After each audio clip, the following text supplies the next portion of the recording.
In the Metro universe, there isn't another creature so aptly named as the demon. But what makes them so dangerous and where do they come from? There's two lines of thought concerning the latter, but we will get to that momentarily. So let's swoop into this thing like a demon hunting a human and talk about the morphology of this creature and how it officially owns the skies. Also, this video is working in conjunction with a friend of mine, Max Powerplay. He will be covering a pretty cool review of Last Light, and so I would really appreciate it if you went over and supported him. A card should be up on screen right now. Also, just a quick shout out, my thumbnail is from a guy whose channel is called The 10th Floor. So let's get to the biology and lore of this flying monster from hell. Demons are considered to be at the top of the food chain in the Metro universe, and for good reason. Having long dethroned humanity after the war, they patrol the skies looking for any unfortunate creature that would be so bold as to run out into the open. The demon is very large and surprisingly has achieved flight somehow. It is described as having a knobbly spine, a short tail, and 3 pairs of limbs. The 3 limbs are going to be the 2 arms used in flight, 2 arms used for grabbing and picking up prey, as well as aiding and walking in the surface, and 2 legs used for the bulk of the walking. Let's discuss the wings for a moment. They are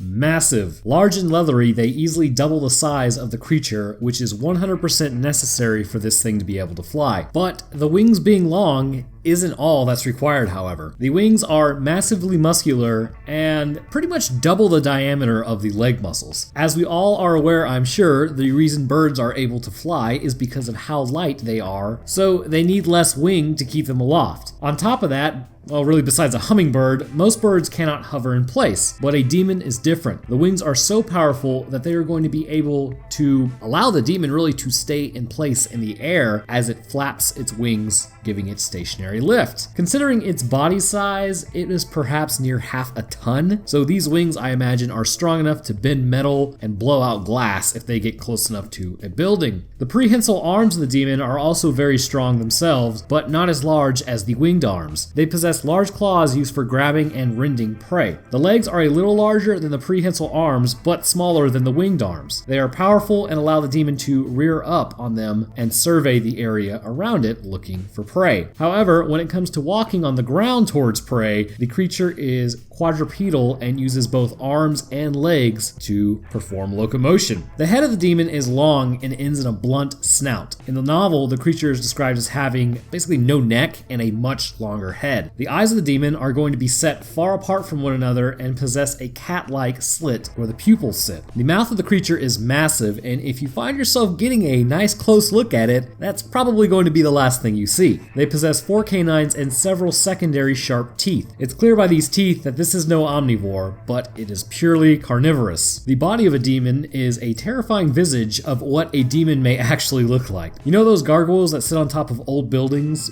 and they really just look kind of plain creepy? Well, take those, basically add in it's never skipped a day of lifting in its life, it drinks tubs of protein every day, and injected steroids straight into its eyeballs. That pretty much gives you a demon with the attitude to match. Their body is gray in color and covered in leathery skin. They almost appear to be covered in like sort of calluses in a way that suggests the skin itself is very tough and difficult to pierce. Small patches of hair do cover some of the creature in some areas, but for the most part, it's really just exposed skin. The behavior of a demon is something we would really expect from a bird of prey. They are going to patrol the skies looking for anything that may be below moving. They prefer to attack prey that they can carry off and drop, or really just drag back to their nests. They will typically also prefer to hunt in large open areas and will hunt several city blocks. What is interesting is that they hunt both in small packs and in solidarity. Either way, their hunting technique is pretty by the books. If they spot any creature out in the open, they will swoop down and wound them with their claws or just straight up carry them off. If your friends are there, they may be able to help you, but more often than not, they will really just wave goodbye to you because those bullets aren't going to do much. Demons also have been noted to build their nests up high in buildings to avoid scavengers on the ground. But it is also interesting is that its babies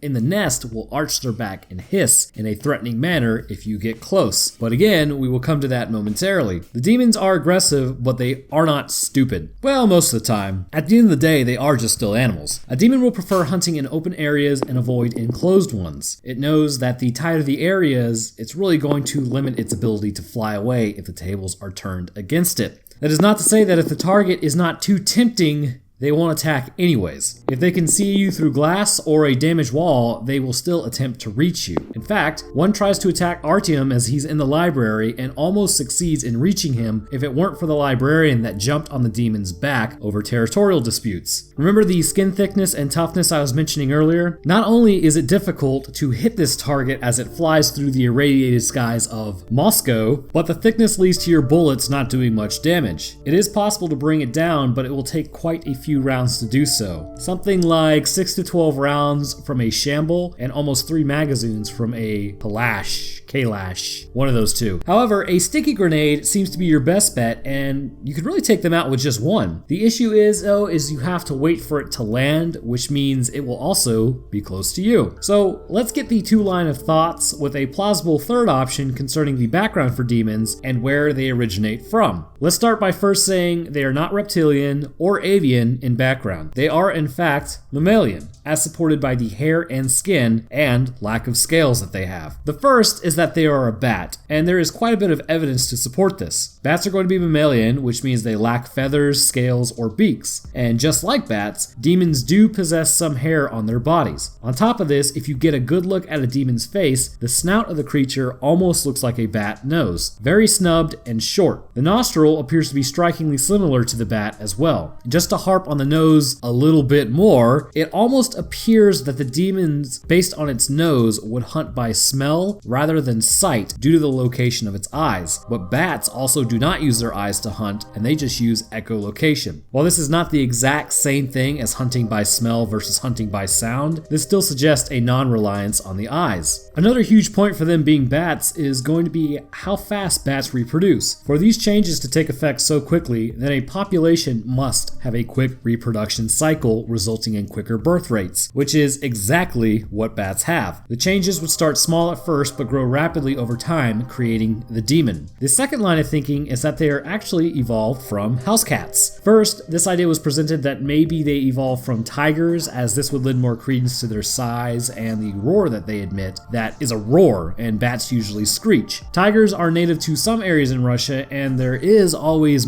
the zoo of Moscow. But then the birth rates of tigers are much slow, and because of this, they really wouldn't produce these drastic changes. So what about the house cats? Whether we like to think it or not, cats are a lot like pest animals. Now, before you get up in arms, I have 2 cats, Mr. and Mrs. Kitty. Very original names, I know. But if you look at cats' reproductive cycle, it happens fairly quickly. The age of a cat, when they can reproduce, is going to be as soon as 4 months of age. This would allow many generations to come to pass, leading to a demon. The reason this idea is also supported is because the demon possesses cat-like slits on its eyes. The hind legs are going to appear very cat-like or from a canine concerning their shape. But one of the more interesting reasons I mentioned earlier is the baby demon that arches its back and hisses. Really, I only know one type of animal that does that, and that is Mrs. Kitty when I annoy her for the 100th time that day. The plausible line is not as interesting, but still can hold some water. It states that maybe demons were created before the war by the Russian government, and they got loose after the bombs fell. They may have been genetically engineered much like the Dark Ones, and really a fusion of animals and gene splicing to create a possible countermeasure to Americans should a war break out. But I want to hear what you guys think the demons are. Bat, cat, something else? Let me know down in the comments. Also, if you're interested in Max Powerplay's channel for game discussion, I will put that information in a link in the description. I really appreciate you guys watching my video, and I hope you liked it. I want to shout out my patrons for a minute. We have a true diehard fan, Leela Alizarin at the scientist level, and now we have our first resident,